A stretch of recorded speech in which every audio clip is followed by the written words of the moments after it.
मतदारसंघात 13,000 आहेत, एखाद्याचा 25 तर लय झालं तर 18,000 मतदान आहे. अरे दुसरे उत आलाय ना, दलित आहेत, मुस्लिम आहेत, बंजारा समाजाचे 400 जाती आहेत. द्या सोडून यांना, इथून पुढे यांचं मतदानच नको. पडलं तरी हरकत नाही, पण नकोच, झुकायचंच नाही. यांना यांची जागा आता दाखवावं लागणार आहे. कारण यांची भाषा या मराठ्यांनी मोठं केलं ना, त्या मराठ्यांना संपवणारी भाषा आहे. त्याच्यामुळे यांना संपवावंच लागतंय, खोड तर संपवावंच लागतंय आता. आणि मराठ्यांनी बारीक लक्षात ठेवायचं, पळायचं नाही नुसतं बिघडल्यासारखा. चाकाच शेतात कामं करायची, मिळतील ते व्यवसाय करायचे, मिळतील ते व्यवसाय करायचे. रोज कष्ट करायचे, 1,000-500 रुपये घरात कमवून आणायचे, पाय नाही पडायचं कोणाचे.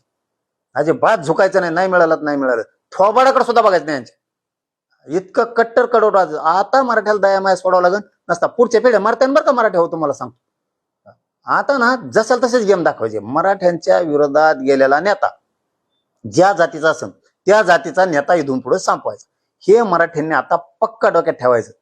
सांगायची गरज नाही लागली पाहिजे, आव्हान करायची गरज नाही लागली पाहिजे, मीडियातून सांगायची मराठ्यांना गरज नाही लागली पाहिजे. पक्क डोक्यात ठेवायचं, ह्यो आपल्या विरोधात आपल्या गावातून मराठ्यांना आरक्षण मिळू नये म्हणून मोर्चाला त्यांच्या जात होता. कोणचं घर जात होतं आपल्या गावातलं, हे मराठ्यांनी ध्यानात ठेवायचं.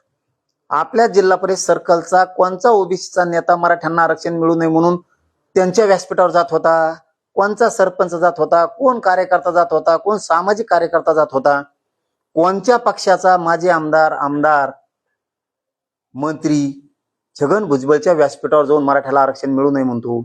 इथून पुढे डोक्यात फिट ठेवायचं, कट्टर आणि कडवट वागायचं, पाडायचे, उद्ध्वस्त करायचे म्हणजे करायचे.